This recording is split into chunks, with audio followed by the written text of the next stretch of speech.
जय हिंद प्यारे साथियों। स्वागत है आज इस वीडियो में। दोस्तों, हम मूल विधि के एक एक करके टॉपिक बढ़ाते जा रहे हैं आगे। लगभग 12 टॉपिक हम करा चुके हैं, एमसीक्यू और थ्योरी। ठीक है। देखिए, आज का टॉपिक है हमारा शिशु हत्या से संबंधित अपराध। देखिए, पुराने समय से ही क्या चला आ रहा है, बेटों की चाहत में अक्सर करके बेटियों की हत्या होती आ रही है। ठीक है, ये अभी से नहीं बल्कि पुराने समय से ही चला आ रहा है। तो इसमें धीरे धीरे धीरे धीरे करके क्या होता आ रहा है, संशोधन होते आ रहे हैं, अधिनियम बनते आ रहे हैं। ठीक है, प्रतिबंध लगते आ रहे हैं। ठीक, और ये इसी टॉपिक को आज हम पढ़ने वाले हैं। ठीक है, शिशु हत्या से संबंधित अपराध या शिशु वध पर प्रतिबंध या फिर कन्या हत्या पर रोक। देखिए, स्पेशली जो हत्याएं होती थी वो कन्याओं की होती थी। ठीक है, और ये पता ही होगा सभी को, इस समय पर भी पुत्रों की चाहत में पुत्रियों की हत्या कर दी जाती है, चाहे गर्भ में हो या जन्म के बाद में हो। ठीक है, तो देखिए इसमें क्या है, हम पढ़ेंगे इससे संबंधित 2 टॉपिक पढ़ेंगे आज और उसके एमसीक्यू भी लगाएंगे। दोस्तों, 10-12 टॉपिक हम करा चुके हैं इससे पहले, और हम धीरे धीरे करके सभी टॉपिक कराएंगे मूल विधि के। बस आप पढ़ते रहिए। शुरुआत करते हैं। देखिए, इसमें देखिए शिशु वध पर सबसे पहले 1802 में, ठीक, बेले जली ने प्रतिबंध लगाया था 1802 में शिशु वध पर। ठीक है, और इसके बाद में 1828 में विलियम बेंटिक ने राजा राम मोहन राय के साथ में मिलकर के, ठीक, 1828 में, पहले 1802 में, फिर 1828 में विलियम बेंटिक ने, ये यहाँ पर क्या हुआ था, इन्होंने प्रतिबंध लगाया था। ठीक, अधिनियम नहीं था उस समय पर। फिर वर्ष 1870 आया। ठीक है, 1870 में क्या हुआ था, इन्होंने शिशु हत्या निवारण अधिनियम बनाया था, कन्या शिशु हत्या निवारण अधिनियम 1870। ठीक, देखिए यहाँ पर क्या था, 1870 में इतनी टेक्नोलॉजी नहीं थी, तो हम भ्रूण में नहीं पहचान पाते थे, यानी गर्भ में नहीं पहचान पाते थे कि कन्या है कि लड़का है। ठीक है, तो इसलिए क्या होता था, यहाँ पर जन्म होता था इन बच्चों का, उसके बाद में पता चलता था कि ये कन्या है कि बेटा है। तो कन्या होती थी तो उसका क्या करते थे, ये मार दिया जाता था कन्याओं को। ठीक है, 1870 में इसके लिए एक्ट लाया गया था। फिर 1971 का वर्ष आया। अब देखिए 1971 में हमारे पास में टेक्नोलॉजी आ गई थी दुनिया भर में। ठीक है, तो जो अवैध गर्भपात था उस पर रोक लगाई गई थी। ध्यान से समझना। 1800, देखिए यहाँ से शुरुआत से समझिए।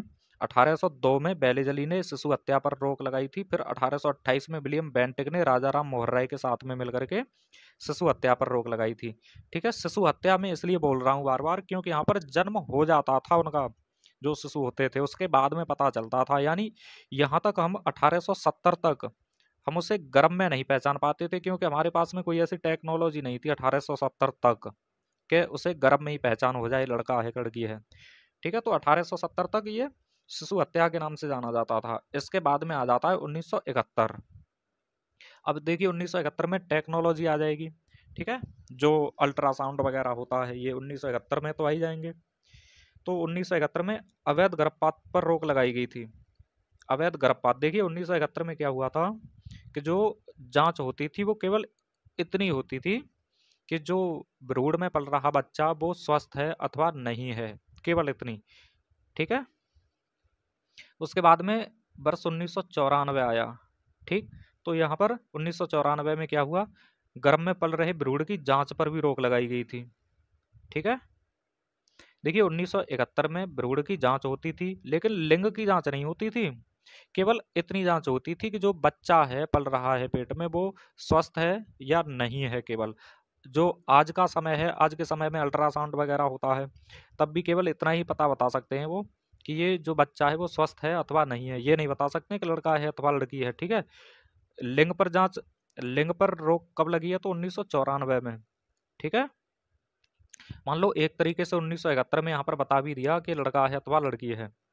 ठीक, मान लो एक तरीके से बता दिया 1971 में कि ये लड़का है अथवा लड़की है अल्ट्रासाउंड के द्वारा। ठीक है, तो अपराध बढ़ रहे थे वो। लेकिन 1994 में फिर से एक अधिनियम बनाया गया और यहाँ पर स्पष्ट बोल दिया गया था, स्पष्ट बोल दिया गया था 1994 में कि जो बच्चा है उसके लिंग की जांच नहीं होगी, यानी ये नहीं बताया जाएगा ये लड़का है अथवा लड़की है। समझ गए होगे अब। 1870 तक, ठीक है, 1870 तक क्या था कि जो बच्चा होते थे वो पैदा हो जाते थे, उसके बाद में ही हमें पता चलता था ये लड़का है अथवा लड़की है। लेकिन 1971 के बाद में हमें गर्भ में ही पता होने लगा था कि ये लड़का है अथवा लड़की है। ठीक है, तो ये ध्यान रखोगे 1971 में केवल इतना पता चलता था कि बच्चा स्वस्थ है अथवा नहीं है, लेकिन फिर भी जो डॉक्टर वगैरह होते थे चोरी छुपे बता देते थे ये लड़का है अथवा लड़की है। लेकिन 1994 में फिर उसे भी दंडनीय बनाया गया, यानी अगर कोई लिंग की जांच करते हुए पाया गया तो 1994 के तहत वो दंडनीय होगा। ठीक है दोस्तों, समझ रहे होगे इस बात को कि मैं समझाना क्या चाह रहा हूँ। अब बढ़ते हैं, देखिए आगे इसी से संबंधित हम एक्ट पढ़ेंगे। ठीक है, और एक्ट कौन से होंगे हमारे, वो चीज समझिए और पढ़ते जाइए। देखिए हमारे पास में दो एक्ट हैं आज। ठीक है दोस्तों, दो अधिनियम है हमारे पास। पहला अधिनियम है एक गर्भ का चिकित्सीय समापन अधिनियम 1971। ठीक, इसे हम शॉर्टकट में बोल देते हैं मेडिकल टर्मिनेट ऑफ प्रेगनेंसी यानी एमटीपी। ठीक है, मेडिकल टर्मिनेट ऑफ प्रेगनेंसी, गर्भ का चिकित्सीय समापन अधिनियम। और दूसरा टॉपिक रहेगा हमारा इसी वीडियो में जन्म से पूर्व लिंग जांच अपराध अधिनियम 1994। ठीक है, इससे पहले हमने जो ये चीज बताई थी इसमें, ये हमने बताया है यहाँ पर ये वाले टॉपिक। ठीक है, एक 1971 का और एक 1994 का, ये वाले टॉपिक हम पढ़ेंगे। ठीक है, तो शुरुआत करते हैं इनकी। ठीक है, ध्यान से देखिए, एक गर्भ का चिकित्सीय समापन अधिनियम 1971 और एक जन्म से पूर्व ही लिंग जांच अपराध अधिनियम 1994। अब दोनों में अंतर क्या है ये भी बताएंगे। ठीक, और क्यों लाए गए थे ये भी बताएंगे हम। पहला अधिनियम शुरुआत करते हैं इसकी, और दोस्तों इसके बाद में फिर हम एमसीक्यू भी लगाएंगे। ठीक है, देखिए पहला है ये एक्ट हमारा गर्भ का चिकित्सीय समापन अधिनियम 1971। ठीक है, शॉर्टकट में से एमटीपी बोल देते हैं। ठीक है, मेडिकल टर्मिनेट ऑफ प्रेगनेंसी। देखिए इसका उद्देश्य क्या था इस अधिनियम का, एमटीपी का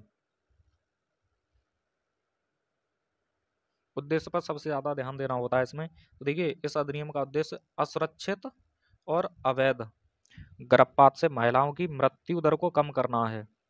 ठीक है, इसका उद्देश्य जो था वो जो महिलाएं असुरक्षित और अवैध तरीके से गर्भवती हो जाती थी उनसे संबंधित है ये। ठीक है, अर्थात इसके तहत मातृत्व मृत्यु दर को कम करना है। जो ये एमटीपी लाया गया था, जैसे मान लीजिए कि कोई महिला है और उसके लिए असुरक्षित गर्भ है, जैसे बच्चा है कोई, ठीक है, वो किसी असामान्य बीमारी से ग्रसित हो जाता है, जांच में पता चलता है जो अल्ट्रासाउंड करवाते हैं कि जो बच्चा है ये काफ़ी ज़्यादा बीमार है, सही नहीं होगा, और अगर इसे खंडित नहीं किया गया अभी तो फिर इसमें माता के लिए भी नुकसान रह सकता है। ठीक है, आपने बहुत सारी घटनाएं देखी भी होंगी कि बच्चे को जन्म देते समय माता की मृत्यु हो गई। ठीक है, तो इन चीज़ों को रोकने के लिए ये वाला अधिनियम लाया गया था 1971 वाला। और दूसरा अवैध गर्भपात से मतलब ये होता है, जैसे मान लीजिए कोई बलात्कार पीड़िता होती है तो उसका जो गर्भ ठहर जाता है। ठीक, जैसे कम उम्र में किसी लड़की के साथ बलात्कार कर दिया किसी ने और उसका गर्भ ठहर गया, और अगर वो गर्भ खंडित नहीं किया गया तो उस लड़की की मृत्यु भी हो सकती है। ठीक है, तो ये दो तरीके हैं इसमें, एक असुरक्षित और अवैध गर्भ से संबंधित महिलाओं की जो मृत्यु होती थी उनको कम करना है इसका मतलब। ठीक है, एमटीपी का मेडिकल टर्मिनेट ऑफ प्रेगनेंसी। ठीक है दोस्तों, इसके बाद में देखिए यह अधिनियम गर्भपात को कानूनी रूप से मान्यता देता है, यानी जो गर्भ खंडित किया जाता है ये एक कानूनी रूप से मान्यता देता है। वैसे तो ये अवैध होता है, ठीक, गर्भ गिराना अवैध होता है, गर्भपात करना, एबॉर्शन करना, लेकिन ये वाला जो अधिनियम है ये गर्भपात को मंजूरी देता है, लेकिन इसकी कुछ शर्तें होती हैं कि कब कब गर्भपात किया जा सकता है। ठीक है, लेकिन अगर कोई अवैध तरीके से गर्भपात कराता है तो दंड का प्रावधान भी करता है ये, ध्यान रखोगे। ये जो है अधिनियम ये गर्भपात को कानूनी मान्यता देता है, लेकिन कुछ शर्तों के साथ में। अगर वो उन शर्तों का उल्लंघन करता है तो फिर इसमें दंड का प्रावधान भी है। ठीक है, कौन सी शर्तें होंगी जिसमें गर्भपात किया जा सकता है, तो ये हम शर्तें देखते हैं इसमें। ठीक, देखिए ये जो मैं एक्ट करा रहा हूँ ये महिला और बच्चों से संबंधित है, बहुत ही महत्वपूर्ण है और खास करके महिलाओं के लिए तो पता ही होना चाहिए। ठीक, देखिए निम्न स्थिति में गर्भपात वैध होता है। यानी लीगल होता है। कौन सी कंडीशन होती है गर्भपात लीगल करने की? तो पहली, महिला को असुरक्षित गर्भपात के जोखिम से बचाने के लिए, यानी अगर महिला ये लगता है अल्ट्रासाउंड कराने के बाद में कि अगर ये गर्भ खंडित नहीं किया गया तो महिला की जान भी जा सकती है, ठीक, तो उस कंडीशन में गर्भपात करवा सकते हैं। दूसरा, भ्रूण में गंभीर असामान्यता होने पर, ठीक, जैसे बच्चा कुछ उल्टा सीधा पैदा होता है, भ्रूण बनता है, तो वहां पर असामान्यता दिखती है हमें अल्ट्रासाउंड में, तो तब भी गर्भ को खंडित कर सकते हैं। तीसरा है महिला के जीवन को खतरा होने पर, ठीक, जैसे मान लो कम उम्र में कोई बलात्कार पीड़िता है, कम उम्र में ही उसका गर्भधारण हो गया है, तो वहां पर भी हम इसे खंडित करवा सकते हैं। और महिला के शारीरिक मानसिक स्वास्थ्य को गंभीर नुकसान होने की दशा में, ठीक है, अगर हमको यानी किसी व्यक्ति को ये महसूस होता है कि अगर ये बच्चे को नहीं कराया गया तो जो महिला है, माता है, उसके शारीरिक और मानसिक स्वास्थ्य को गंभीर नुकसान हो सकता है, तो तब भी गर्भपात किया जा सकता है। और कौन सी कंडीशन है? तो देखिए और कंडीशन है इसकी, गर्भावस्था का बलात्कार या अन्य यौन अपराध के परिणाम होने पर, ठीक है, यानी जो गर्भवती हुई है कोई महिला, वो बलात्कार के द्वारा या फिर किसी अन्य यौन अपराध के द्वारा, ठीक है, ये भी अपराध, ये भी बलात्कार की श्रेणी में ही आते हैं, ठीक, तो इस कंडीशन में भी गर्भपात किया जा सकता है। ठीक है दोस्तों, ये कुछ कंडीशन दे रखी है जो गर्भपात को कानूनी मान्यता देती हैं। अगर इनका उल्लंघन किया जा रहा है, मान लो कोई मतलब ऐसे ही लिंग जांच करवाने के बाद में गर्भपात करवा रहा है, या फिर मान लो कि लिंग जांच नहीं करवाई और ऐसे ही गर्भपात करवा रहा है, ठीक, तो वो फिर इस कानून का उल्लंघन होता है और उसके लिए दंड की प्रक्रिया दे रखी है फिर। ठीक है, बढ़ते हैं आगे। देखिए यह अधिनियम 1 अप्रैल 1971 को लागू हुआ तथा 1975 में और 2002 में और 2020 में इनमें संशोधन भी हुए हैं।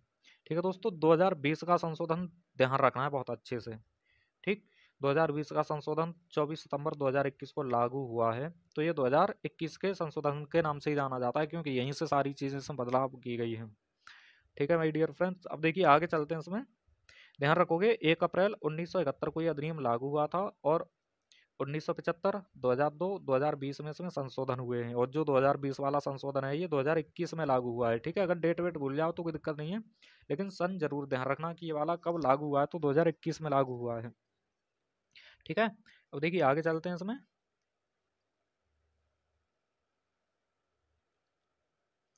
देखिए अधिनियम 1971 के तहत जो महिलाएं गर्भ के 20 सप्ताह तक असुरक्षित महसूस करती थीं, वह इस अधिनियम के तहत गर्भपात करा सकती थीं। ठीक है, 20 सप्ताह तक गर्भपात हो सकता था, लेकिन 2020 के संशोधन के बाद में इस अवधि को बढ़ा दिया गया है। ठीक है, यानी इस अवधि को बढ़ा करके 24 सप्ताह तक किया गया है, ये ध्यान रखोगे 2020 वाले संशोधन से। ठीक है, 2071 मतलब 1971 में क्या था, 20 सप्ताह तक के गर्भपात करवा सकते थे, लेकिन 2020 के बाद में अवधि को बढ़ा दिया गया है। ठीक, अब 1971 के अधिनियम में और 2020 के संशोधन में किए गए बदलाव, ये देखते हैं हम कि क्या क्या बदलाव हुए हैं इनमें। ठीक है, यानी पहले क्या था और अब क्या है।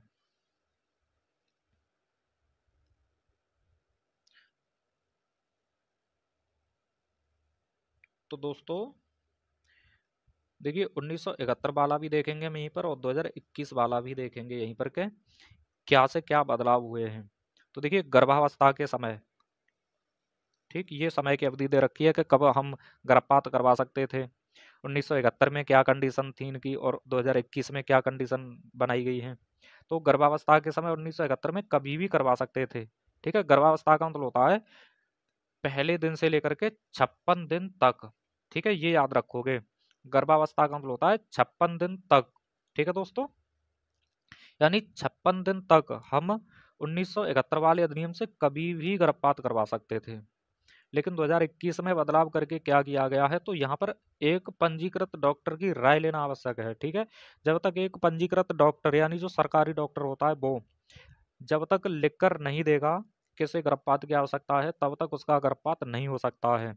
अगर मान लो उसने किसी इलीगल तरीके से गर्भपात करा लिया तो उस पर कानूनी कार्रवाई होगी पता पड़ने पर। ठीक है, समझे, गर्भावस्था के समय 1971 वाले अधिनियम से कभी भी करवा सकते थे, लेकिन 2021 में एक डॉक्टर की राय आवश्यक है। इसके बाद में आते हैं 12 सप्ताह तक।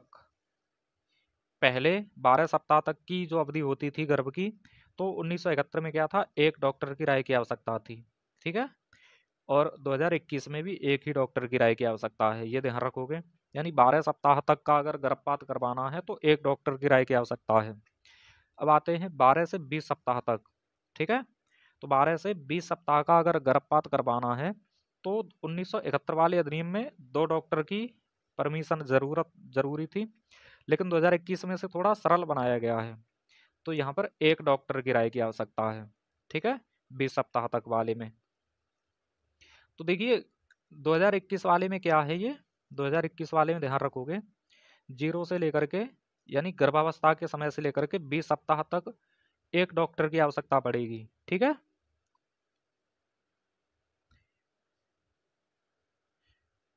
ठीक है दोस्तों, 0 से लेकर के 20 सप्ताह तक एक डॉक्टर की आवश्यकता पड़ेगी 2021 के संशोधन में। लेकिन अगर बात की जाए 20 से ऊपर लेकिन 24 सप्ताह तक, तो देखिए 1971 वाले में अनुमति नहीं थी, यानी अगर कोई 20 सप्ताह से ऊपर का गर्भ हो जाता है किसी का, तो फिर वो गर्भपात किसी भी कंडीशन में नहीं करवा सकता था, चाहे वो बलात्कार से के द्वारा गर्भवती हुई हो या फिर बच्चा असुरक्षित हो। ठीक है, किसी भी तरीके से इसे अनुमति नहीं मिलती थी गर्भपात करवाने की। लेकिन 2021 वाले में यहाँ पर इसे सहूलियत दी गई है और यहाँ पर बोला गया है कि गर्भपात हो सकता है, लेकिन 2 डॉक्टर की राय होना आवश्यक है यहाँ पर। ठीक है दोस्तों, क्योंकि ये माताओं की जान बचाने के लिए है ये वाला अधिनियम। अब देखिए आगे बढ़ते हैं इसमें।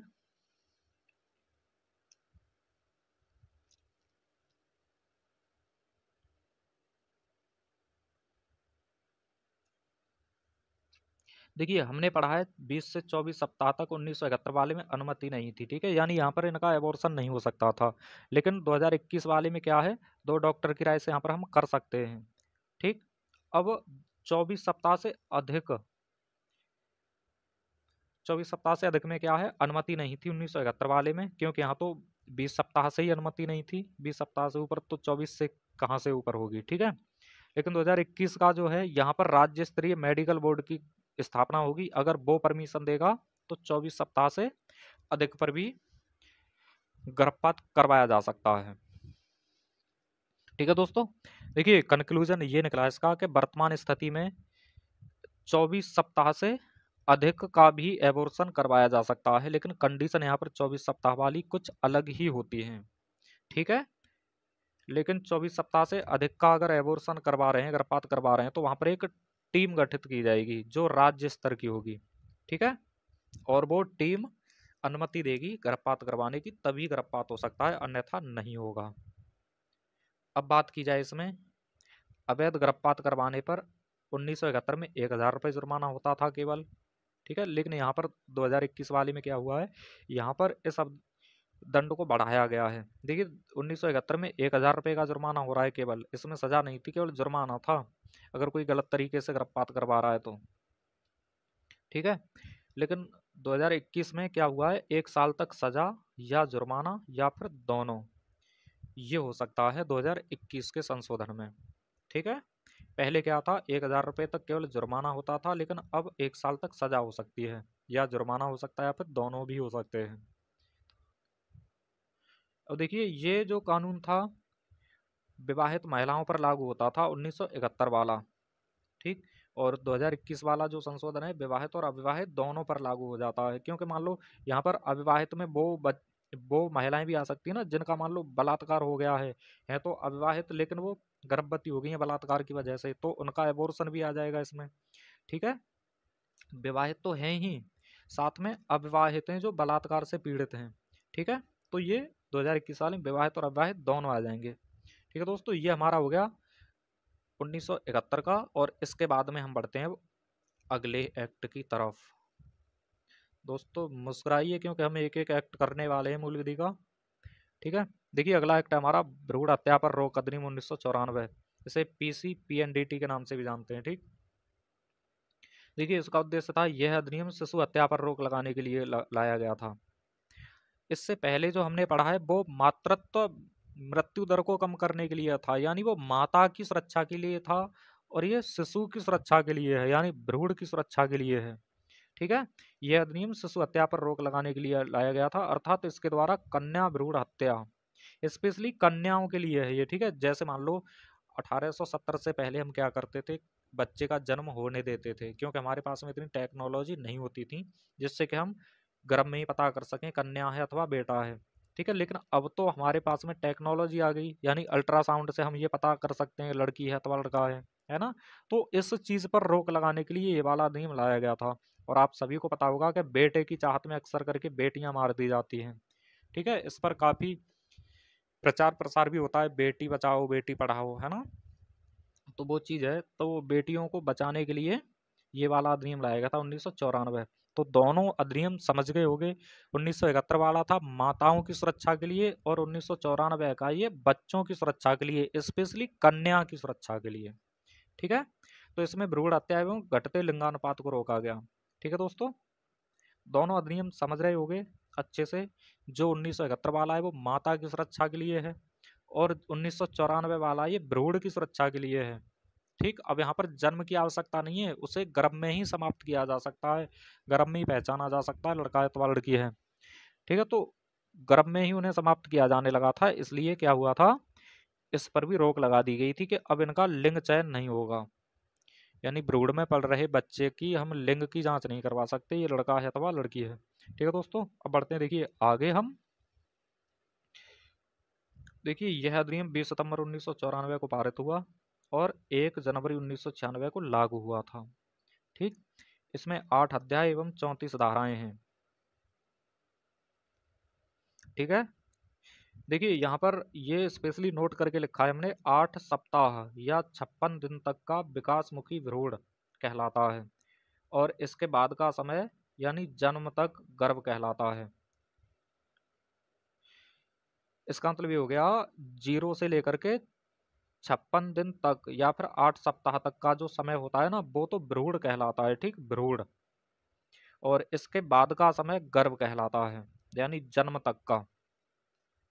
56 दिन से लेकर के जन्म तक का समय गर्भ कहलाता है, और 56 दिन तक का जो समय होता है वो भ्रूण कहलाता है, ठीक है। अब हम बढ़ते हैं आगे इस अधिनियम में दोस्तों। बस आप पढ़ते रहिए, मुस्कुराते रहिए, और हम एक एक टॉपिक क्लियर कराने वाले हैं मूल विधि का। देखिए इस अधिनियम को पूर्व गर्भाधान एवं प्रसव पूर्व निदान तकनीक अधिनियम 1994 के नाम से भी जाना जाता है, ठीक है, या लिंग भ्रूण अधिनियम 1994 के नाम से भी जाना जाता है। इसके तहत कोई भी भ्रूण की जांच नहीं करवा सकता, भ्रूण समझ रहे हो ना, यानी गर्भ में ही बच्चे की जांच नहीं हो सकती उसके लिंग की, केवल इतनी जांच हो सकती है ये बच्चा स्वस्थ है अथवा अस्वस्थ है, ये जांच नहीं कर सकता कोई भी डॉक्टर कि ये लड़का है अथवा लड़की है, ठीक। अगर कोई भ्रूण के लिंग की जांच करवाता है तो वह दंडनीय माना जाएगा, और इसमें सजा का प्रावधान भी है, कितना है तो 3 से लेकर के 5 साल तक सजा है, और 10,000 से लेकर के 1 लाख रुपए तक जुर्माना है, ठीक है दोस्तों।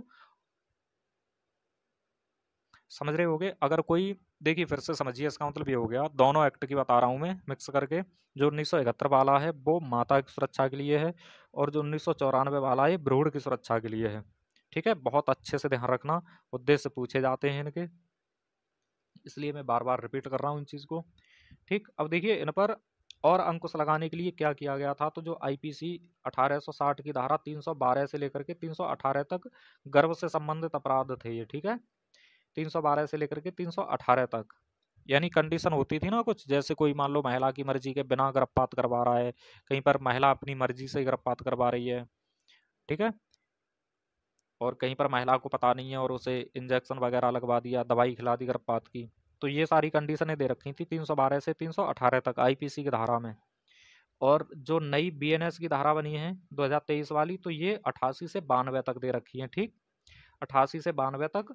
और आईपीसी में पूछा जाए तो 312 से 318 तक, ये क्या है तो गर्भ से संबंधित अपराध है ये, ठीक है, गर्भ से संबंधित अपराध ध्यान रखोगे। 88 से 92 तक बीएनएस की धारा में है, और 312 से 318 तक आईपीसी की धारा में है, ठीक है। अब बढ़ते हैं आगे थोड़ा, और हम इनमें देखते हैं वो अंतर। देखिए एमटीपी 1971 और पीसीपीएनडीटी 1994 में अंतर, यानी 71 और 94 वाले अधिनियमों में अंतर क्या है दोनों में, ठीक। तो दोनों में देखिए अंतर क्या है, तो जो 1971 का अधिनियम है ये माता के जीवन को बचाने के लिए है, ठीक है, माता के जीवन को बचाने के लिए। इसके तहत सोनोग्राफी से जांच करके, यानी जो अल्ट्रासाउंड करवाते हैं ना हम, उससे जांच करके यह पता लगा सकते हैं कि भ्रूण की सेहत कैसी है, ठीक है, यानी भ्रूण स्वस्थ है अथवा अस्वस्थ है, केवल इतना पता कर सकते हैं हम 1971 के द्वारा। ठीक, अब आते हैं 1994 वाले में। तो देखिए 1994 वाले में क्या है, भ्रूण को बचाने के लिए है ये वाला अधिनियम, खास करके कन्या को, ठीक है, 1994 वाला खास करके कन्या को बचाने के लिए है। इसके तहत लिंग यानी भ्रूण की जांच करने पर रोक लगाई गई, अर्थात यह जांच नहीं होगी कि भ्रूण लड़का है अथवा लड़की है, केवल उसके स्वास्थ्य की जांच हो सकती है, वो भी 1971 के द्वारा, ठीक, ना कि लिंग की, ये ध्यान रखोगे। दोनों अधिनियमों में यही बात कही गई है कि लिंग की जांच नहीं होगी, बस क्या हो सकता है कि उनके स्वास्थ्य की जांच हो सकती है। बस जो अल्ट्रासाउंड करवाते हैं तब भी आपने देखा होगा कि उसमें केवल बच्चे के स्वास्थ्य की जांच करवा सकते हैं कि बच्चा सही है कि सही नहीं है, ठीक है, ये जांच नहीं कर सकते उसमें कि बच्चा लड़का है अथवा लड़की है, ठीक। अगर ऐसा करता कोई पाया जा रहा है तो फिर वो दंडनीय होगा। दोस्तों ये हमारा थ्योरी हो गया, और इसके बाद में हम पढ़ते हैं एमसीक्यू, ठीक है, इसके एमसीक्यू पढ़ेंगे साथ में आज ही, ठीक दोस्तों। इसमें देखिए हमने कितने क्वेश्चन बनाए हैं एमसीक्यू में, लगभग 10 क्वेश्चन है हमारे, और 2 होमवर्क के लिए हैं, तो 12 क्वेश्चन हैं, ठीक है, ये पढ़ेंगे हम। और देखिए दोस्तों जब पेपर दे के आओगे ना तो आप मुस्कुराते हुए निकलोगे, कहोगे कि हाँ वाकई में सेम टू सेम क्वेश्चन आए हैं। देखिए पहला क्वेश्चन है हमारा, सबसे पहले शिशु हत्या निवारण अधिनियम कब बना था? तो 1802 में, 1795 में, 1870 में, या फिर 1971 में। तो देखिए पहले शिशु हत्या निवारण अधिनियम पूछा गया है कब बना था, तो इसका सही आंसर हो जाएगा 1870 में, ठीक है, 1870 में शिशु हत्या निवारण अधिनियम बना था। 1971 में क्या बना था, तो ये भ्रूण, क्योंकि शिशु हत्या वाला क्या था, यहाँ पर शिशु जन्म ले लेते थे 1870 में, तब भ्रूण की जांच नहीं हो पाती थी, तो भ्रूण की जांच के लिए अधिनियम कब बना था, तो 1971 में, ठीक। और लिंग चयन पर रोक कब लगाई गई थी, तो 1994 में, ठीक है दोस्तों। अगले क्वेश्चन की तरफ आते हैं अब हम। अगला क्वेश्चन है हमारा, क्वेश्चन ये है, शिशु वध पर रोक लगाने वाला पहला व्यक्ति कौन था, यानी ये शिशु वध पर रोक लगाने वाला कौन था, यानी किसने शिशु वध पर रोक लगाई थी?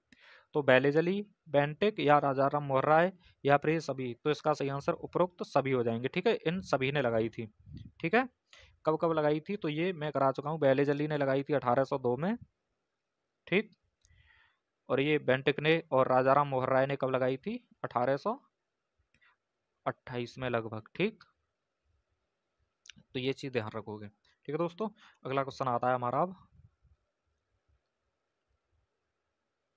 क्वेश्चन है भ्रूण कहलाता है, तो भ्रूण कब कहलाता है? गर्भधारण से 3 माह तक का समय, या फिर गर्भधारण से 56 दिन तक का समय, या फिर गर्भधारण के 56 दिन बाद का समय, या फिर गर्भधारण के 3 माह बाद का समय। तो इसका सही आंसर हो जाएगा दोस्तों गर्भधारण से 56 दिन तक का समय, ठीक है, यानी बी ऑप्शन इसका, ठीक। गर्भधारण से 56 दिन तक का समय गर्भ, ये भ्रूण कहलाता है, और इसके बाद का क्या कहलाता है, गर्भ, ठीक। इसके बाद का गर्भ कहलाता है, यानी जन्म तक। अगला क्वेश्चन है हमारा अब, दोस्तों क्वेश्चन है, कन्या हत्या पर रोक लगाने के लिए कौन सा अधिनियम लाया गया था? बहुत ही अच्छे से देखना ये क्वेश्चन, कन्या हत्या पर रोक लगाने के लिए कौन सा अधिनियम लाया गया था?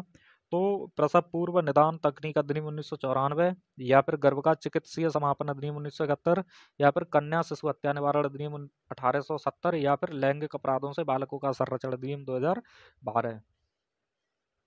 तो इसका सही आंसर हो जाएगा, कन्या हत्या पर रोक लगाने के लिए लाया गया था कन्या शिशु हत्या निवारण अधिनियम 1870 का, ठीक। अगर अन्य की बात की जाए तो ये भ्रूण की जांच, यानी भ्रूण की लिंग जांच के लिए था, और ये वाला माताओं की सुरक्षा के लिए, यानी अवैध और असुरक्षित गर्भपात से संबंधित था, लेकिन यहाँ पर है कन्या की हत्या पर रोक लगाने के लिए, ठीक। अगर यहीं पर ऐसे होता भ्रूण, कन्या भ्रूण हत्या पर रोक लगाने के लिए कौन सा था, तो फिर 1994 का हो जाता, ठीक है दोस्तों। यहाँ पर कन्या भ्रूण हत्या नहीं है, बल्कि सीधी सीधी कन्या हत्या है, तो 1870 वाला ये सही हो जाएगा। अगले क्वेश्चन की तरफ आते हैं अब हम। क्वेश्चन है हमारा अगला,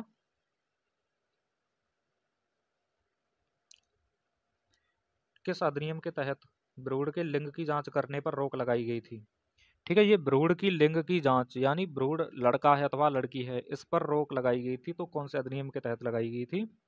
तो बताओगे 1994 वाला अधिनियम या 1971 या फिर 1870 या उपयुक्त में से कोई नहीं। तो भ्रूण के लिंग की जांच नहीं होगी।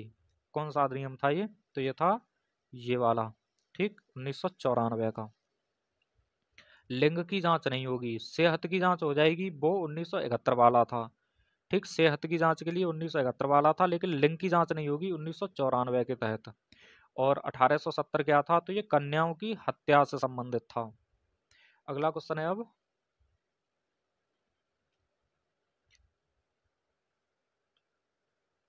दोस्तों, अगला क्वेश्चन ये है, एमटीपी यानी 1971 वाले संशोधन करके 2021 में गर्भपात की अधिकतम अवधि 20 सप्ताह से कितनी की गई है? तो बताओगे 24 सप्ताह या 24 सप्ताह से अधिक या दोनों ए बी या फिर 12 सप्ताह। तो इसका सही आंसर हो जाएगा दोनों।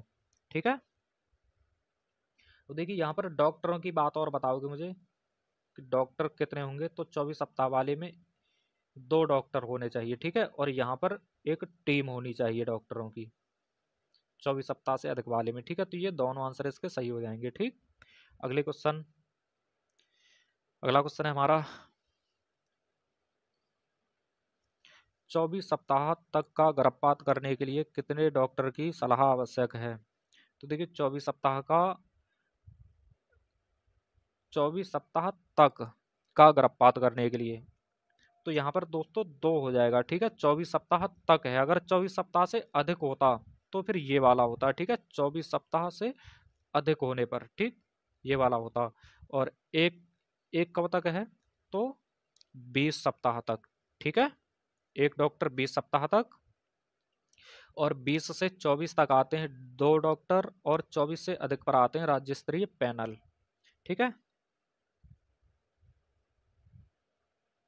अगला क्वेश्चन है अब, देखिए दोस्तों ये मूल विधि दरोगा के लिए बहुत ही इंपॉर्टेंट है, और जो खासकर महिला और बच्चे होते हैं उनसे संबंधित आते हैं इसमें पेपर में। क्वेश्चन ये हमारा, बीएनएस 2023 की किन धाराओं में गर्भ से संबंधित अपराध हैं? तो बीएनएस की धारा पूछी गई है, बताओगे 63 से 73 या 74 से 79 या फिर 80 से 87 या फिर 80 से मतलब 88 से 92। तो कौन सा वाला इसमें सही हो जाएगा? गर्भ से संबंधित अपराध पूछे गए हैं, तो ये 88 से 92 हो जाएगा। ठीक है, अगर आईपीसी की बात की जाती तो 312 से 318 हो जाता। ठीक, 312 से 318 आईपीसी में है, लेकिन ये बीएनएस में पूछा गया इसलिए 88 से 92 है।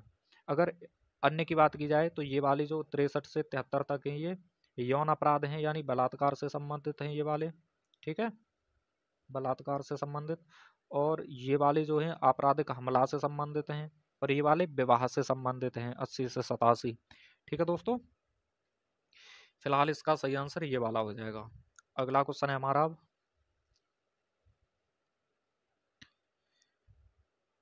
क्वेश्चन है, पीसीपीएनडीटी 1994 से संबंधित अपराध का स्वरूप कैसा है? यानी जो अपराध होते हैं ना, ये अपराध का स्वरूप भी पूछा जाता है, कैसे अपराध हैं। दोस्तों जब आप पेपर दे के निकलोगे ना, तब आप यकीन मानिए मुस्कुराते हुए निकलोगे कि हाँ किसी ने कराई थी मूल विधि, और याद करोगे मुझे। ठीक है, और अभी भी जो बच्चे टेस्ट लगा रहे हैं उनमें सीधे सीधे क्वेश्चन मिलते होंगे इनके। इनका स्वरूप कैसा है? तो बताओगे संज्ञेय जमानती या फिर संज्ञेय अजमानती या असंज्ञेय अजमानती या फिर असंज्ञेय जमानती। तो दोस्तों इसका स्वरूप है संज्ञेय लेकिन जमानती। देखिए इनका मतलब क्या होता है? संज्ञेय होता है जो 3 साल, संज्ञेय का मतलब होता है जो खतरनाक होते हैं ज्यादातर। ठीक, संगीन अपराध जो होते हैं वो संज्ञेय कहलाते हैं, और जमानती होते हैं 3 साल से कम वाले। ठीक है, क्योंकि ये 3 साल से 5 साल तक है इसलिए जमानती हो जाएगा ये, लेकिन संगीन अपराध में आते हैं इसलिए संज्ञेय लेकिन जमानती अपराध है ये। ठीक, अगला क्वेश्चन है हमारा,